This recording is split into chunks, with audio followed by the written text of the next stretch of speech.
So the next song we're going to be talking about is called Sleeping Heart. Now, it's funny this one because I actually auditioned for this song. She's feeling a bit salty about this. It was way too high for me and it didn't go very well.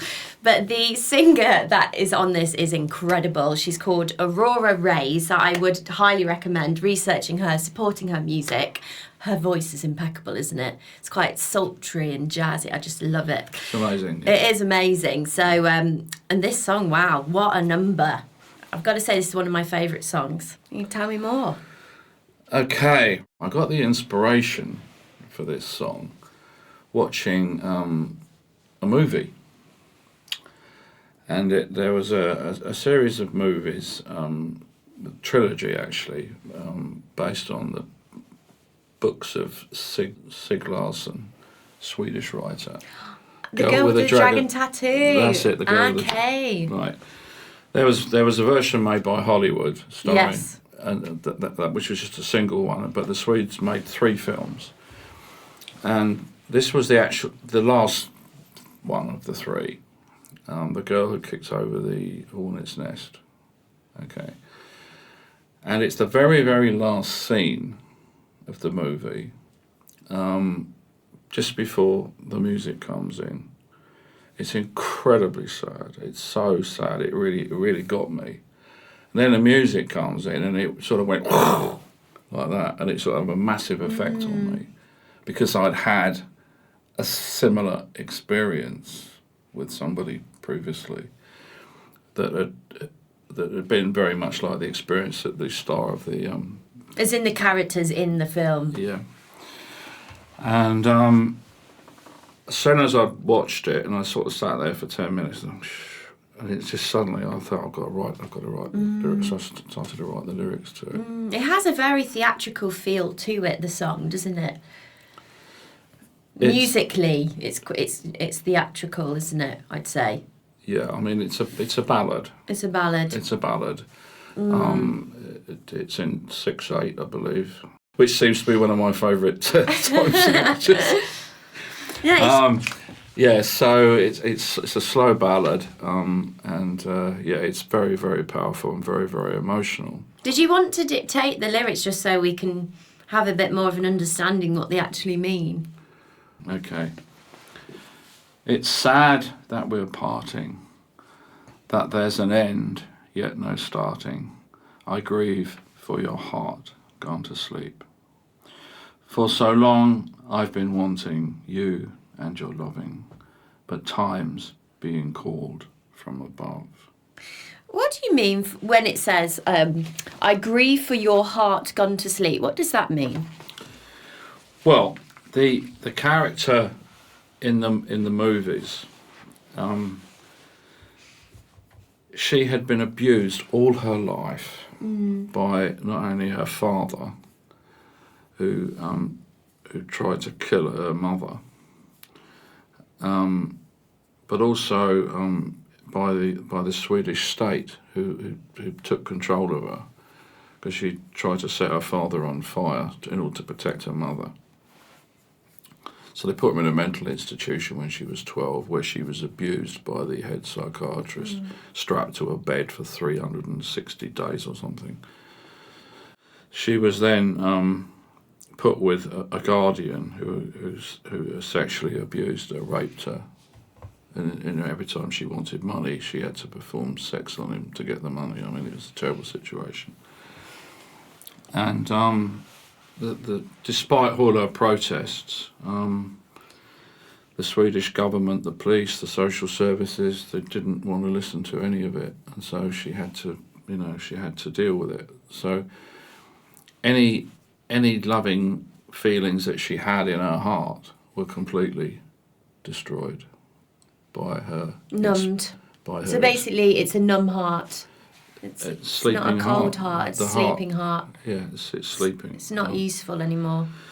And so that's really what this song is about, and it's a very sad song.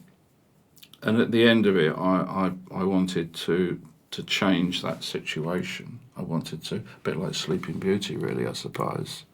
Maleficent. She gets the kiss and she's woken up. Yeah. So this is in reference to a particular woman again.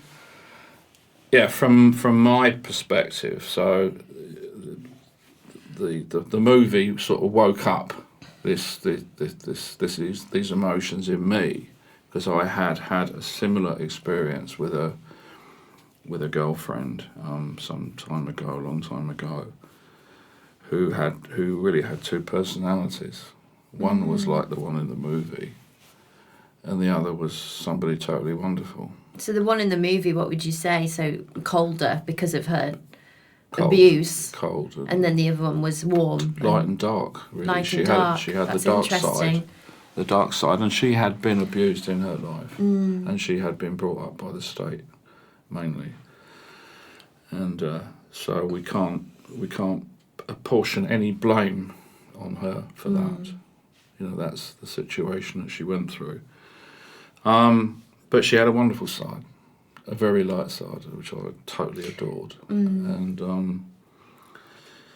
the relationship lasted 2 years. It was a hot and cold relationship. Things that happened were really not nice. And I couldn't understand it. I just could not understand what was going on. And what do you mean you couldn't understand? I couldn't understand her reaction, her reactions to me. You know, the things that she did. Okay, you know, we all make mistakes. I've made a few. I wasn't perfect. Nobody's perfect. But there were things that happened in the relationship which really were beyond the pale. Would you say it was a toxic relationship? Partly, yes. It was hot and cold. You know, it was good and bad. It wasn't all bad. It was, and so really, the song is about those two personalities. Extremities. It runs on two levels. Now, the person that I had the relationship with,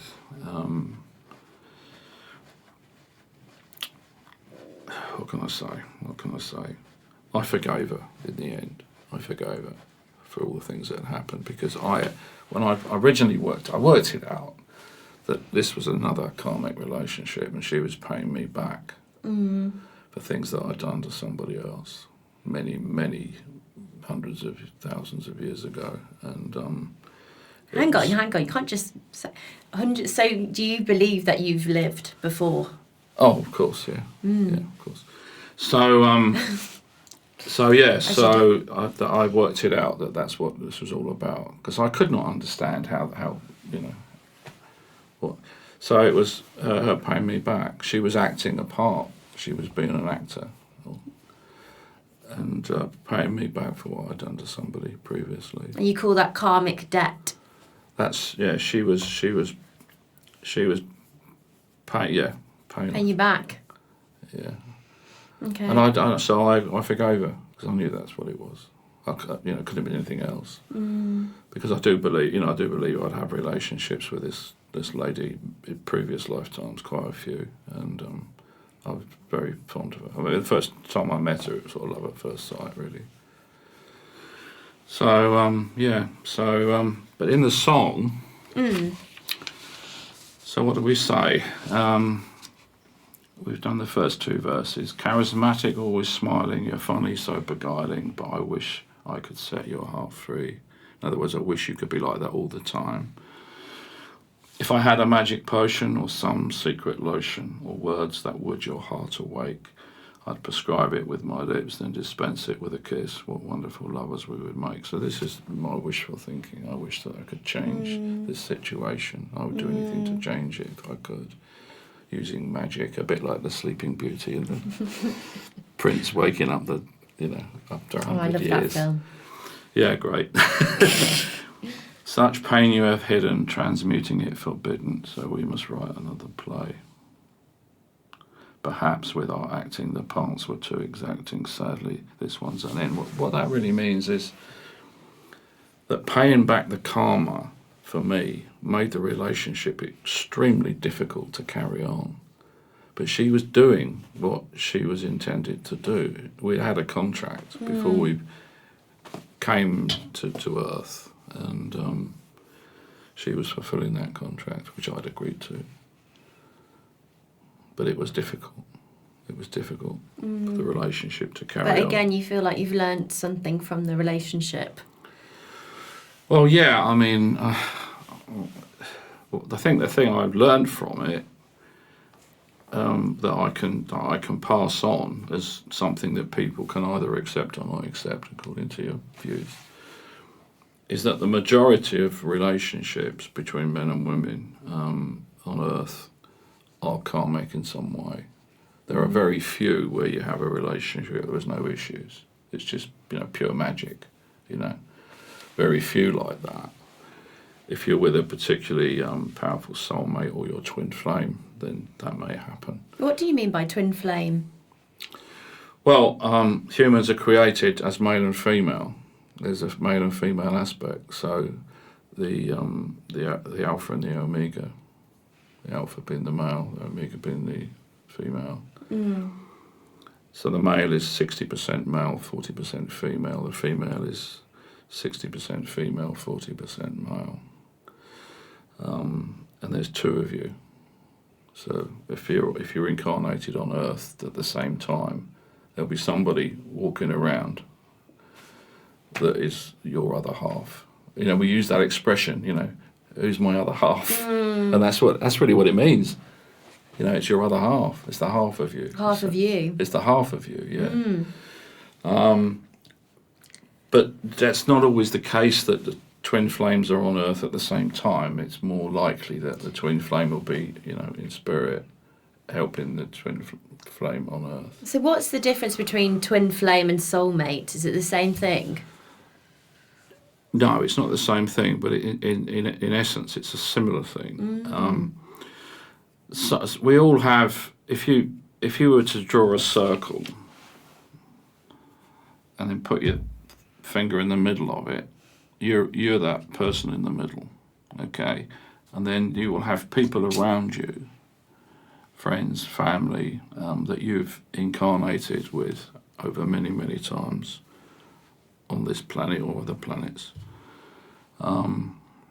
And you learn your lessons in the schoolroom of Earth together, and you help each other.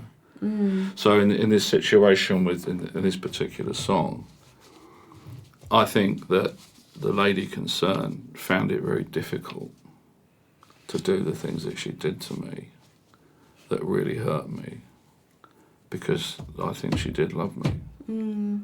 Certainly in a soul level, because she's certainly one of my soulmates, most definitely.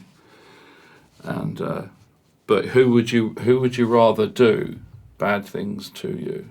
Would you prefer it to be a complete stranger, or would you prefer it to be somebody that you know and loved? Who would you rather have it? Yeah, I mean, do you see? I guess someone I love, but I mean, exactly. You wouldn't want it at all. But I guess no. But if they're going to pay your karma back, help you pay your karma back. So you can't ascend until you've paid 51% of it off.